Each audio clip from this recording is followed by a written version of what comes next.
Subscribe to our channel and hit the bell icon for more amazing stories. పచ్చని పొలాలు కొబ్బరి చెట్లు పక్షుల కిలకిల రావాలతో నిండిన రామాపురం అనే గ్రామం ఉండేది. అక్కడ రాము అనే బాలుడు ఉండేవాడు. అతను జంతువులను ప్రేమించేవాడు. ఒకరోజు అతను అడవికి వెళ్లి గాయపడిన కుందేలు చిన్నును చూశాడు. అయ్యో, నీకు గాయమైందా అని అడిగాడు.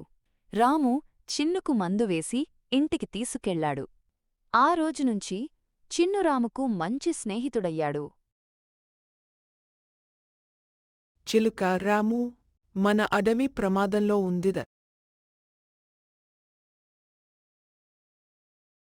ఏమైంది? ఎవరో అడవిని నాశనం చేయాలని చూస్తున్నారు. అదే ఊరిలో శేషయ్య అనే మందబుద్ధి గలవాడు ఉండేవాడు. అతను ఊరిలో వాళ్లని కూడాగట్టి అడవిని తొలగించాలి అనుకుంటాడు. మన ఊరిలో ఉన్న అడవిని తొలగిస్తే పెద్ద ఫ్యాక్టరీలు వస్తాయి, అందరికీ ఉద్యోగాలు వస్తాయి. అప్పుడు అందరూ బాగుంటారు అని శేషయ్య చెప్తాడు. కొంతమంది గ్రామస్తులు శేషయ్య చెప్పిన దానికి అంగీకరిస్తారు. అంతలోనే అక్కడికి సీతమ్మ వచ్చింది. అప్పుడు అందరితో అడవిని నాశనం చేస్తే మన భవిష్యత్తు కూడా నాశనమవుతుంది అని సీతమ్మ అంది. అడవిలో సాయంత్రం సమయం. సూర్యుడి కిరణాలు చెట్ల మధ్యనుంచి బంగారు వెలుగులా పడుతున్నాయి. రాము తన స్నేహితుడు చిన్ను కుందేలుతో కలిసి నడుస్తూ ఉంటాడు. అప్పుడు ముత్యాలు చిలుక ఒక్కసారిగా ఒక పెద్ద చెట్టు కొమ్మపై వాలుతుంది. ఏమైంది ముత్యాలు? ఎక్కడికి తీసుకెళ్తున్నావు? రామూ, త్వరగా నా వెంటరా. నీకు చాలా ముఖ్యమైన విషయం చూపించాలి. ముత్యాలు చిలుక ముందుకు ఎగురుతుంది. రాము, చిన్నుదాని వెంట పరుగెత్తుతారు. కొంత దూరం వెళ్లిన తర్వాత వారు అడవిలో ఎవరూ రాని ఒక రహస్య ప్రదేశానికి చేరుకుంటారు. ఆకాశాన్ని తాకేంత ఎత్తులో ఒక పురాతన మర్రి చెట్టు నిలబడి ఉంటుంది. ఆ చెట్టు వేర్లు భూమి మీద పాముల్లా వ్యాపించి ఉంటాయి. చెట్టు కాండంపై పాతకాలపు గుర్తులు, రహస్య చిహ్నాలు కనిపిస్తాయి. చుట్టూ నీలిరంగు సీతాకోకచిలుకలు ఎగురుతుంటాయి. గాలిలో ఒక మాయాజాల సంగీతం వినిపిస్తుంది.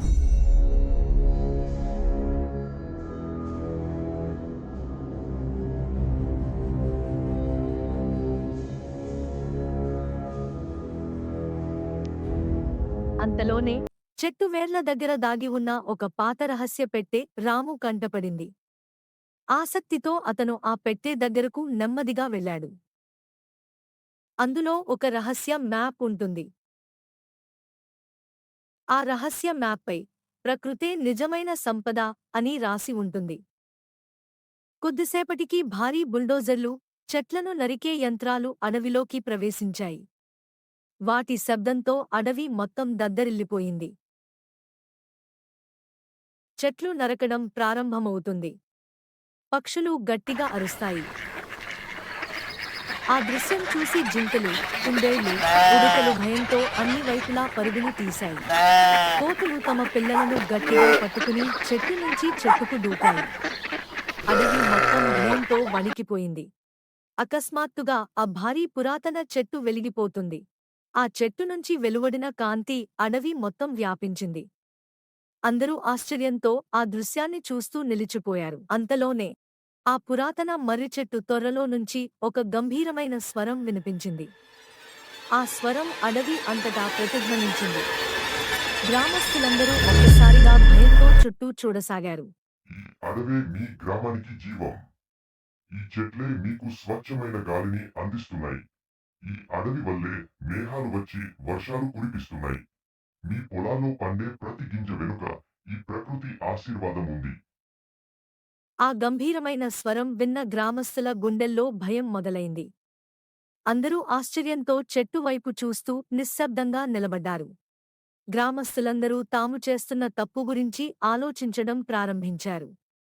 అప్పుడే రాము ముందుకు వచ్చి తన చేతిలో ఉన్న పురాతన మ్యాప్ను అందరికీ చూపించాడు.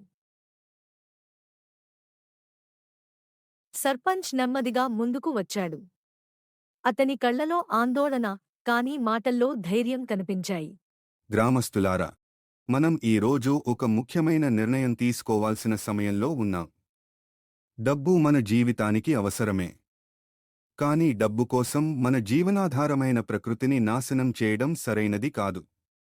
ఈ అడవి మనకు కేవలం చెట్లు మాత్రమే కాదు. ఇది మన గ్రామానికి ఊపిరి.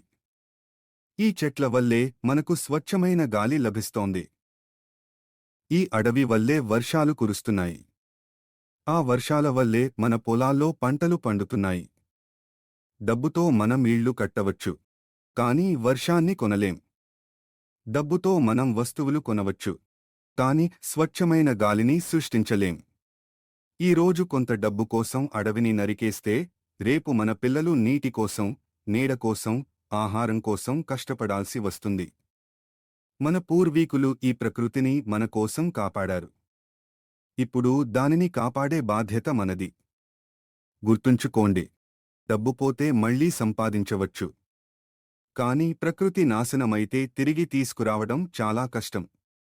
అందుకే నేను చెబుతున్నాను, మనకు డబ్బు కంటే ప్రకృతి ముఖ్యం. గ్రామస్థులు, అవును, అడవిని కాపాడాలి అందరూ కలిసి శేషయ్య వైపు తిరిగారు. శేషయ్య తల వంచుకుని నిలబడ్డాడు. తన దురాశ వల్ల గ్రామానికి ఎంత నష్టం జరిగేదో అతనికి అర్థమైంది. అతని కళ్లలో పశ్చాత్తాపం కనిపించింది. నన్ను క్షమించండి. డబ్బు కోసం నేను పెద్ద తప్పు చేయబోయాను. నేను 1000 మొక్కలు నాటుతాను. గ్రామస్థులు సంతోషిస్తారు. అందరూ కలిసి మొక్కలు నాటడం ప్రారంభిస్తారు. కొన్ని నెలలు గడిచాయి. ఒకప్పుడు చెట్లు నరికివేయబడిన ఆ ప్రదేశం ఇప్పుడు పచ్చని మొక్కలతో కళకళలాడుతోంది. గ్రామం చుట్టూ ఎక్కడ చూసినా పచ్చదనం పరుచుకుంది. పక్షులు మళ్లీ తమ గూళ్లకు తిరిగి వచ్చాయి. జంతువులు ఆనందంగా సంచరిస్తున్నాయి. పొలాల్లో రైతులు సంతోషంగా పనిచేస్తున్నారు. నది స్వచ్ఛమైన నీటితో ప్రవహిస్తోంది. పిల్లలు చెట్ల నీడలో ఆడుకుంటూ నవ్వులు చిందిస్తున్నారు. గ్రామస్తులందరూ కలిసి ప్రకృతిని కాపాడినందుకు గర్వపడుతున్నారు. ఆ సమయంలో రాము, చిన్న కుందేలు, ముత్యాలు చిలుక గ్రామం పక్కన ఉన్న చిన్న కొండపై నిలబడి గ్రామాన్ని చూస్తుంటారు. రాము, మన గ్రామం ఎప్పుడు ఎంత అందంగా ఉందో చూడు.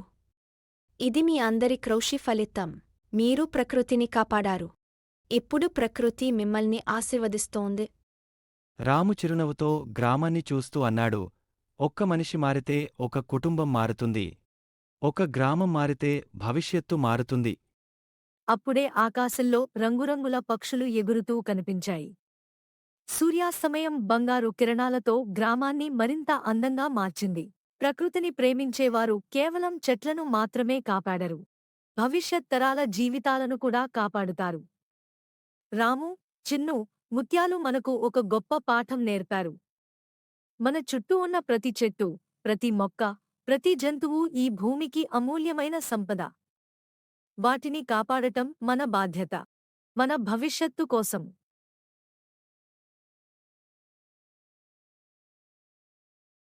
Thank you for watching this video. If you enjoyed it, please hit the like button and the bell notification icon.